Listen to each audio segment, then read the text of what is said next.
بسم اللہ الرحمن الرحیم، السلام علیکم۔ امید ہے آپ لوگ خیریت سے ہوں گے۔ آج آپ کے پاس آپ کے لیے کچھ ایکسکلوسیو ڈیٹیلز جو ہیں وہ ہم لے کے آئے ہیں، اور وہ ہے 27ویں ترمیم کے حوالے سے۔ بہت اہم خبریں ہیں، اور اب تک جو افواہیں اور جو خبریں چل رہی ہیں اس میں ایک بہت جو جسے کہنا چاہیے معلومات کے حساب سے جو ہم نے مختلف اپنے ذرائع سے اکٹھی کی ہیں وہ ہم آپ کے سامنے پیش کر دیتے ہیں، جس کے اوپر ڈیلیبریشنز ہونا ابھی باقی ہیں، اور یہ ترامیم جو ہیں یہ پیش کی جائیں گی۔ کل جو ہے وہ پرسوں جمعے کے دن کہا جا رہا ہے کہ یہ ڈرافٹ جو ہے یہ 7 نومبر کو پیش کیا جائے گا قومی اسمبلی کے اندر۔ اب جو 7 نکات بلاول بھٹو صاحب نے پیش کیے تھے اس میں سے 2 نکات بہت اہم ہیں،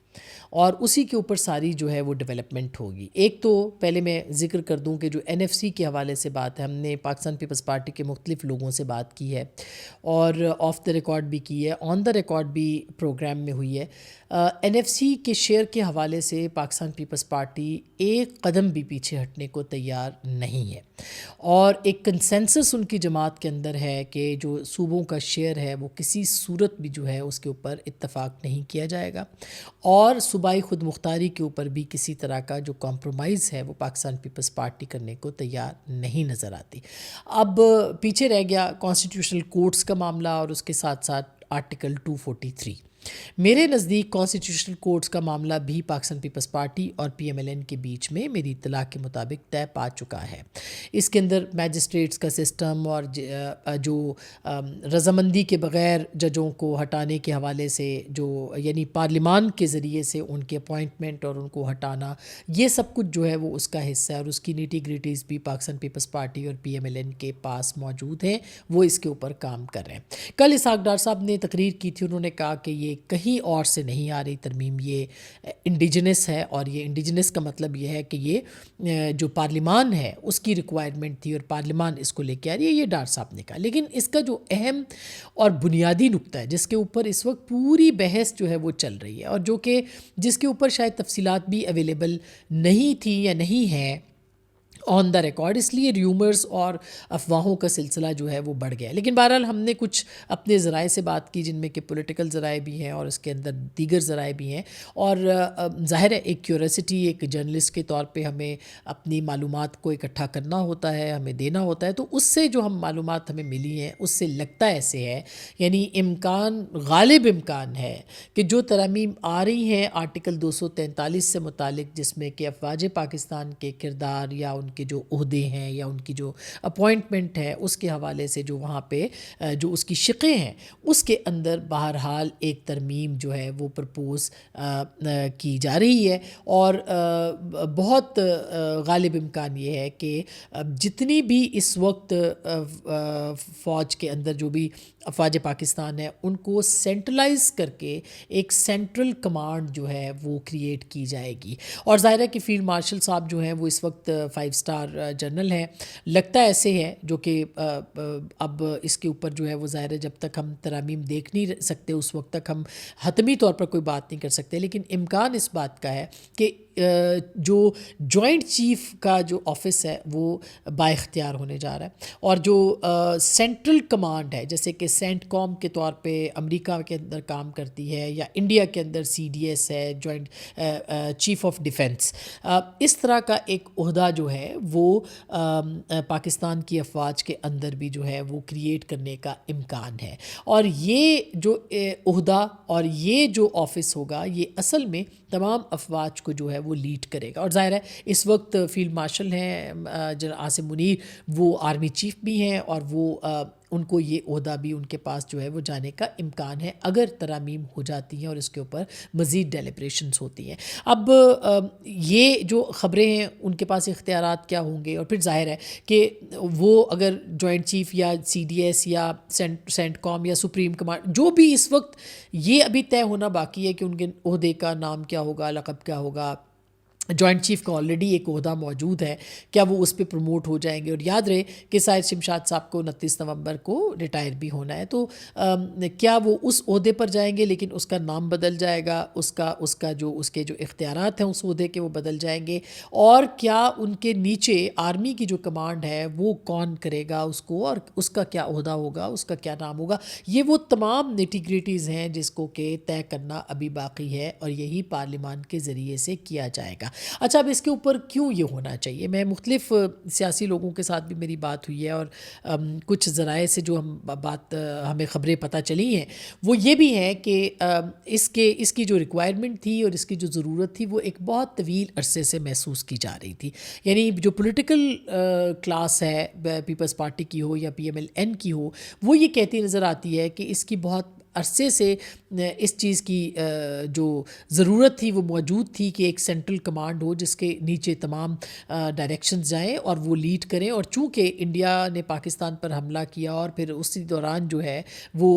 یہ ضرورت بھی محسوس کی گئی، لہٰذا اب اس کو فارملائز کر کے لیگلائز کیا جا رہا ہے۔ اچھا، اب یہ پرسن اسپیسیفک ہے یا نہیں ہے، یہ سوال بہت پرٹیننٹ ہے، اور ظاہر ہے کہ اس وقت عاصم منیر صاحب ہیں، یہ جب ان کے پاس یہ عہدہ جائے گا، بے شک اس کی ضرورت پرانی تھی، نئی ہے، جو بھی ہے، تو یہ عہدہ عاصم منیر صاحب کے پاس ہی ہوگا، اور وہ جو ہے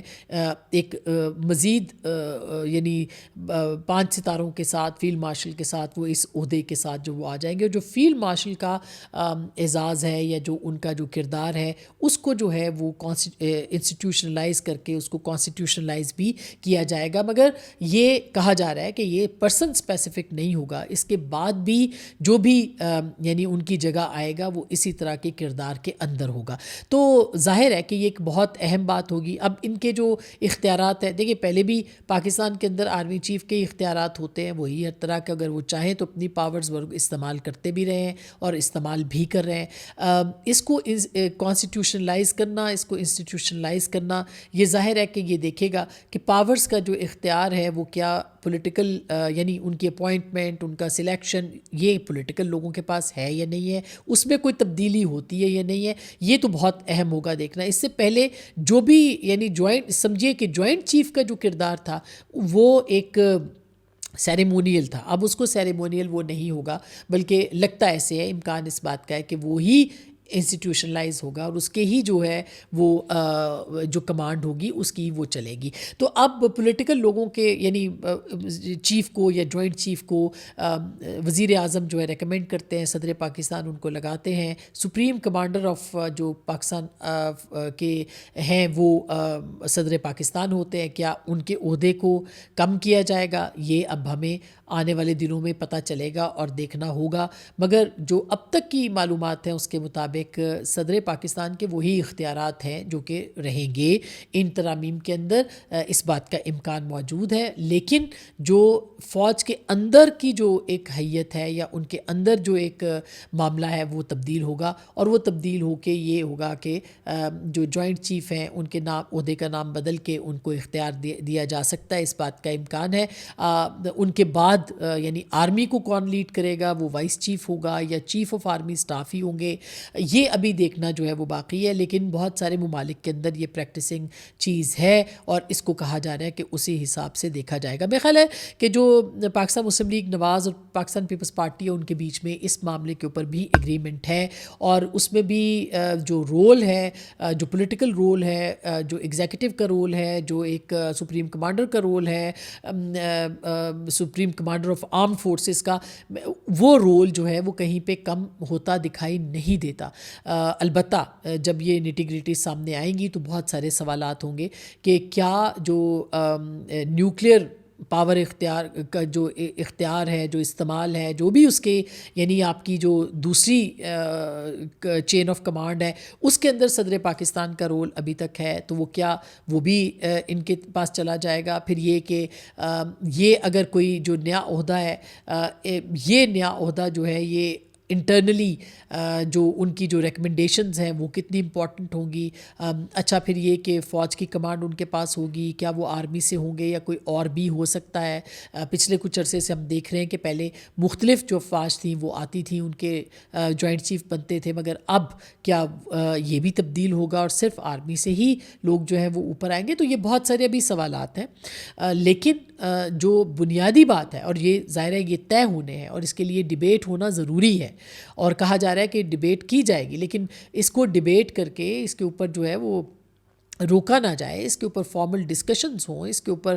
سول سوسائٹی کو, اس کے اندر بار کونسلز کو, اس کے اندر میڈیا کو انگیج کیا جائے, تمام جتنی بھی ترامیم ہو رہی ہیں اس کے حوالے سے اس ڈیبیٹ کو اوپن کیا جائے, اور جتنا اوپن ہوگا اتنا بہتر ہوگا. اگر ظاہر ہے کہ کرنا تو اینڈ آف دا ڈے جو میجورٹی ہے وہ گورنمنٹ کے پاس ہے اور ان کے ایلائز کے پاس ہے, لیکن اس کو وہ جتنی اوپن ہوگی ڈیبیٹ اتنا ان کے لیے خود بہتر ہوگا, اور اس کے لیے گھبرانا نہیں چاہیے. اس بات کو دیکھنا چاہیے کہ کس طرح سے جو ہے وہ چیزیں آگے ہو سکتی ہیں. تو آنے والے دنوں کے اندر ظاہر ہے جمعے تک کا ڈرافٹ اگر جمعے کو پیش ہوگا تو اس میں یہ سب چیزیں آئیں گی. یہ ڈیلیبریشنز اس ڈرافٹ کے بعد شروع ہوں گی. اس میں کس کس پولیٹیکل پارٹی کو اعتماد میں لیا جائے گا, کیا اس کے اندر جو ہے وہ پاکستان تحریک انصاف بھی انوالو ہوگی. کل ہمارے شو پہ علی ظفر صاحب تھے, انہوں نے کہا کہ ہم پیپلز پارٹی سے بات کریں گے کہ ان ترامیم کو روکا جائے. ان کے لیے بھی کانسٹیٹیوشنل کورٹ سے زیادہ جو امپورٹنٹ ہے وہ یہ ہوگا, جیسے کل عمران خان صاحب نے ایک مرتبہ پھر جنرل عاصم منیر کے خلاف جو ہے وہ ٹویٹ کیا ہے, تو ان کے لیے یہ بہت اہم ہوگا کہ نیا کردار کیا ہے, کس طرح سے. لیکن اگر وہ بائیکاٹ کریں گے, جو کہ وہ اسٹینڈنگ کمیٹیوں کے اندر موجود نہیں ہیں اسی طرح سے کل, تو پھر ظاہر ہے کہ ان کے لیے بھی ایک بہت مشکل ہوگی اور آسانی نہیں ہوگی.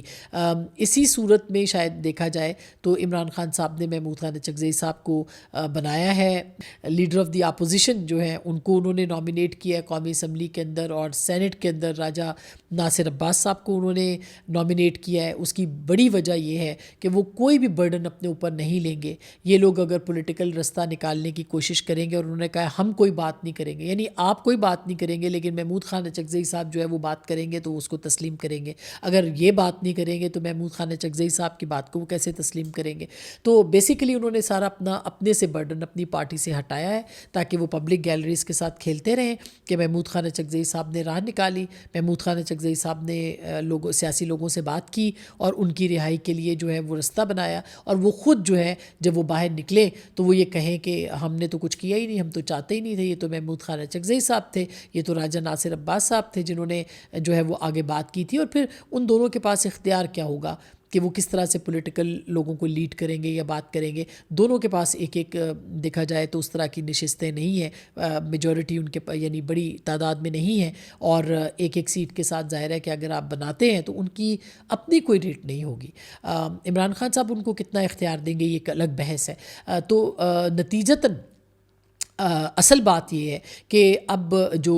آئینی ترامیم ہے اس کے اوپر بیسیکلی جو 2 ترامیم ہیں جو کانسٹیٹیوشنل کورٹس کے حوالے سے, اور میرا خیال ہے اس پہ مولانا فضل الرحمان صاحب کو کوئی بہت زیادہ اعتراض نہیں ہوگا, 243 جو ہے اس کے حوالے سے اب چیزوں کو طے کرنا پڑے گا اور طے کرنا باقی ہے. اس کے لیے پولیٹیکل ڈائلاگ کتنا اسٹرانگ ہوگا, کتنا بہتر ہوگا, اور کس کس کو آن بورڈ لیا جائے گا, یہ دیکھنا بھی ابھی باقی ہے. چلتے چلتے زہران ممدانی کی آپ سب کو مبارکباد دوں کہ زہران ممدانی جو کہ میئر منتخب ہوئے ہیں نیو یارک کے, صرف 34 برس کے ہیں, مسلمان ہیں, اور انہوں نے جو پہلا خطاب کیا اس میں انہوں نے کہا کہ میں مسلمان ہوں, میں جو ہے وہ ڈیموکریٹک سوشلسٹ ہوں, اور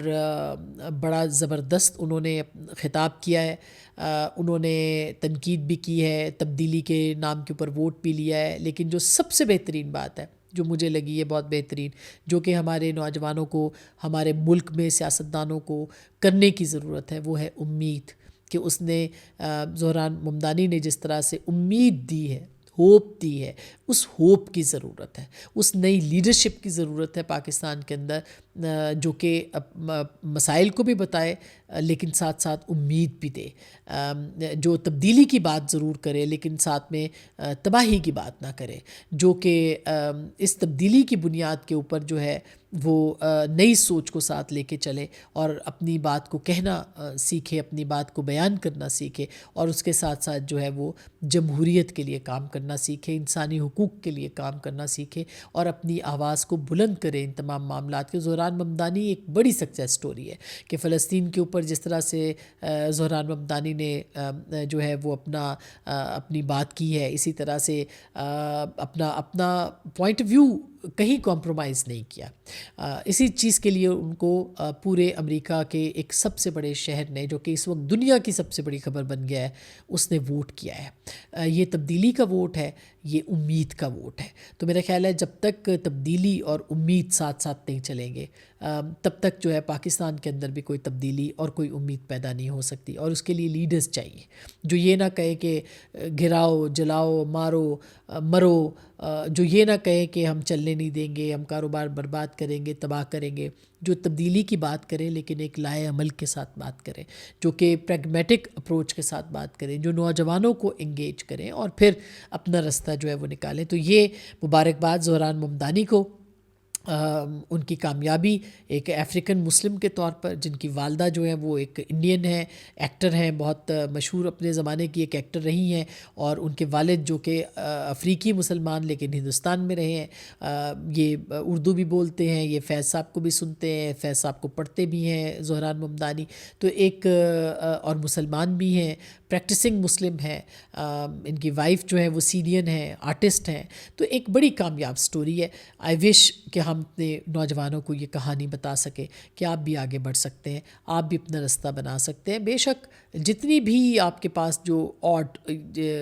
جتنے بھی مشکلات آئیں، اس کے باوجود آپ کے پاس حوصلہ ہونا چاہیے، اپنی بات کہنے کا ہنر اور فن ہونا چاہیے۔ تو اپنا بہت خیال رکھیے گا، گفتگو جاری رہے گی، بات چیت بھی، اپنا خیال رکھیں، اللہ نے کے بعد۔